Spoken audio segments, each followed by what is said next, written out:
Hey guys, Nate here with Murray Farm and Ranch. Coming to you on a Saturday morning. It's beautiful this morning. It's quiet. It's pretty peaceful. Sun is just kind of starting to come up. And just thought I'd take you guys for a walk with me. Am I going to be doing any teaching today, or might see a cow or two? I don't know. We'll see what we run into, but mainly just going for a walk.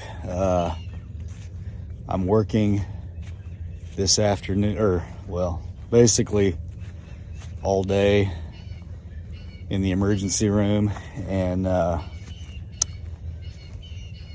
it's the last place I really want to be, but it's what I need to do. And so I'm working a shift in the emergency room, which is going to take me away from the place and the family all day. And whenever I have days like that, it's really nice to start my day off with some peace and some beauty, and kind of helps me remember why I'm doing what I'm doing. Makes it easier when I leave work, when I know why I work so hard, because I have this beautiful place and I've got a beautiful family to take care of. Got some green grass coming up. So where I'm at back here, this is sort of a little bit of a bottom. We have there's a pond right here, and it is not in very good shape. I think it's leaking. I think it's always leaked, and I honestly would like to rebuild that pond. I'd like to just tear that dam down. And right back here, there's kind of a little wet weather creek, and I'd love to just build that out into a really nice pond. I think it's lower. It's always wet back there. There's kind of a seep, and I feel like it would make an excellent place for a pond. So maybe one of these days. If you're wondering about this, me too. I think, I don't know what it is, and there's no telling exactly what it is because of all the things I get myself into. But what I'm currently leaning towards is that might be fungal related. I have been helping to coach youth wrestlers. I've got some stuff on it. I've got some ointment on it. Trying to get that cleared up. And no, I definitely will not go to the doctor because, well, that would just be silly. Man, looks pretty nice out here. So this little area back here is a little wheat, ryegrass food plot / cattle plot that I planted. I went through this with that John Deere planter. I didn't till this up or anything. I just I got the grass real short. I grazed it down pretty good, and then I came out here and just overseeded it. And I like to do that in places.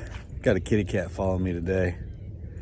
I love to do that because these little places of green grass, not only are they great for deer hunting, but my cows, this gives them a little something to mess with whenever maybe they run out of hay for a day and getting home late, and I'm not going to get another bale out to them until the next morning. Well, this gives them something to eat on. And on the days where it's like super cold, which we haven't had a ton of those this year, but most years we do. I feel like having these places where these cows can come get some green grass, I don't know, they love it. I think it's good for them. This is another one back here. I don't have any cows on these right now. because I'm kind of letting them get a little bit of growth to them, get a little bit of a little height to the plant, and then I'm gonna let the cows back in here and feed on it. And currently my cows are just eating a mixture of hay and browse that's left over from last growing season, and then we cube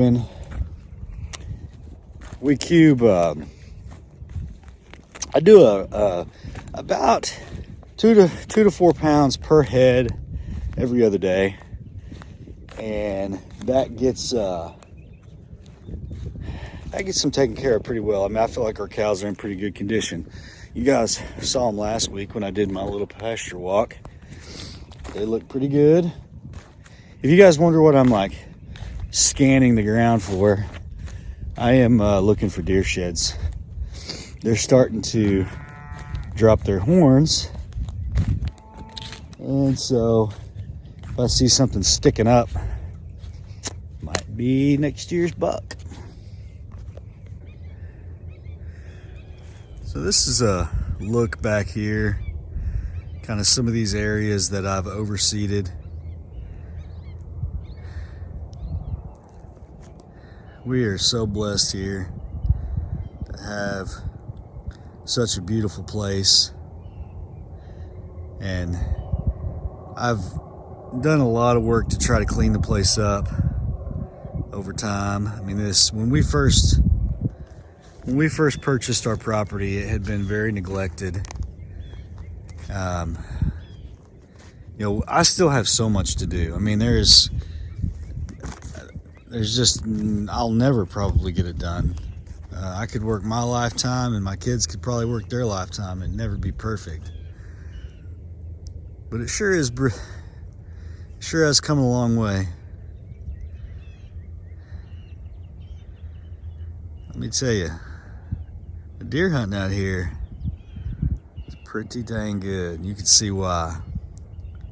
So, like this, for example, this little strip of timber right here, that used to be impenetrable. You couldn't go through it. You couldn't see through it. It was just so thick. I came in there with the skid steer and cleaned it out. I pulled up a ton of small trees. I limbed a lot of the bigger trees. And now that's like I feel like that is a beautiful spot. I want to do something similar over here in these two different timber patches. Man, those are, they are thick. That is going to be a job. But I can do it. I've done worse things. And I love doing that kind of work. It's just, when you look at it, you're like, oh man, this is going to be terrible. But, man, I wouldn't do it if I didn't love it. It wouldn't be a Murray Farm and Ranch video if there wasn't at least a little bit of video of some Longhorns. This is our kind of foundational herd group of mamas. Got Indian Girl and Beauty and Rosie back there. Charmaine, Bashful, Sorry. That looks like back there in the back I've got a Midnight Lady. There's several kind of strung out through here. They've got hay, but you see all this green grass poking through. Those cows, they know what's going on. They would much rather be eating green grass than hay. And that's what I'm gonna do, is I'm gonna give this pasture in here another probably week or so, and then I'm gonna turn everything out over here. And they're gonna be in hog heaven. Now about that time is when a lot of our calves are gonna start dropping, and that's gonna give those mamas some good nutrition. They're gonna have full bellies, they're gonna make plenty of milk. I tell you what, we have many more days like this in February, March, and this grass will be knee high. It's gonna be beautiful today. We've been hitting like mid 70s. I think they're talking about even some 80s this week, which is just crazy town. I'll take it. There's a look at a couple of little heifers, or yeah, that one's a heifer for sure. This one right here is Charmaine's heifer, and that is a pretty heifer. And Charmaine's heifers typically get prettier as they get older. A lot of times they have color that shows through on their coat.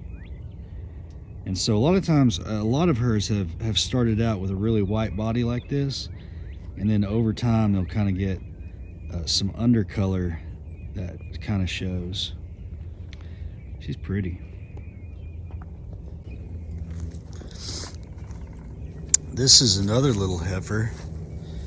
This one is Kate's calf, and it also is pretty. They're interested in this kitty cat that's following me around. Coco Loco he's part cat, part dog. He's mostly loco. He follows me around, and this calf is interested. But this is Kate's calf, and very pretty. I almost see some like brindling maybe. I don't know if that's just the way the light's hitting her, but it's like a dark brindle almost back in there. That's a very pretty calf. So this is that pond. You can see there's some water in there. I think you can see that. The sun is kind of shining pretty hard this direction, but this pond, it's so frustrating because I cleaned out around it. I cleaned it up really well, or pretty well, and it was so full of water. Had like probably about an acre surface area of water, 7 or 8 feet deep, and it was just loaded with bass. Some really nice bass too, and like 4 or 5 pounders. And these last 2 falls were really dry, and when you have a bad dry fall paired with a really hot summer, you're gonna get a dry pond, and that's what we got. And so it was bone dry. There was not one drop of water in it, and all the fish died, and so that sucks. So this in here is a pipeline easement. The pipeline crew came in and cleaned it up and kind of chipped it and brush hogged it, whatever. I need to do a better job of keeping this clean. It's really grown up in here with greenbrier. See, this is some greenbrier that's been cut, and then there are also little places of blackberry in here, little blackberry thickets. And so I need to spray this, because when this grows up like it can, it's absolutely unusable for cattle. Like you can see how there's some green kind of winter grasses in here. And so see, like here, right here, this is some blackberry. And I mean, you can see the thorns on this. And when this stuff starts to grow, it just takes over. And I mean, I love some blackberries, but I hate it taking over pastures. So I need to get in here and take care of this. I really would like to plant this in some wheat and ryegrass and so forth. This looks like a good place to kill an old buck. When I say this looks like a good place to kill a buck, I mean, check this out. There haven't been any cows in here in this pasture in, I don't know, several weeks. And this trail is just beat down, covered up in tracks. And I think some of that is probably hogs and some of that is deer. Some of it's kitty cat tracks. Whoop, kitty cat. Coco Loco. Coco Loco is a silly cat. He is a hunter. Yeah, Coco Loco is a hunter. He brings us a lot of mice and leaves them on the porch. He's also pretty good about killing gopher or little moles. Unfortunately, he's a pretty good killer of birds too.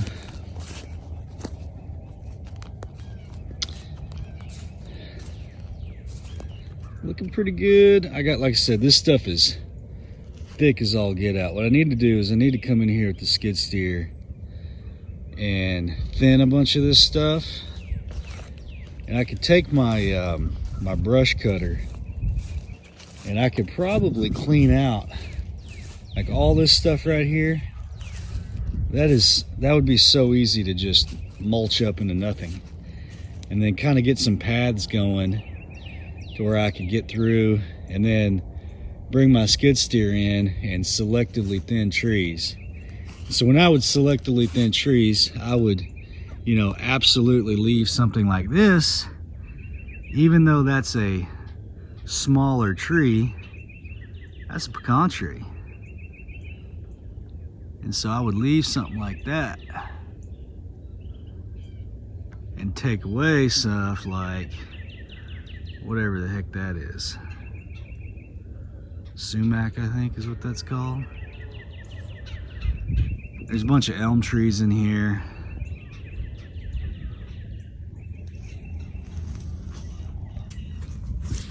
Elm trees are kind of an interesting tree in that they're not very useful for wildlife except for birds. They don't, you know, they don't produce an acorn. They when they get so big, their leaves are out of reach, so they don't, you know, and nothing browses on them. You can hinge cut them, and they will make some pretty good bedding cover. So, you know, I feel extremely blessed to have this place and to be able to call it mine. God holds the deed on it. He's just let me use it. And I hope that my kids love it as much as I do, or at least one of them, to keep this going. You know, I struggle with that internally a lot because I work so hard, not only just to pay for it, but I work hard to maintain it.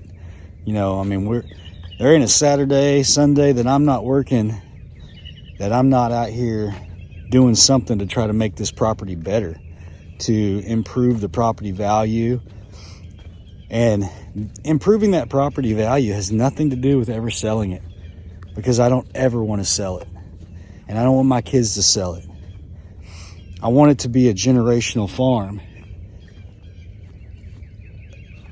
But, you know, one of them's got to want to do it. And I hope that they enjoy it enough that one will. Can't take it with you. All you can really do, and then see, I get that. I know that's my internal struggle, is I work so hard for this, and I know that I can't take it with me. But what I can do is I can use it to try to glorify God. I can use it to build equity for not only me, but my family too. I can influence future generations of my family by giving them a way to maybe be self-sufficient.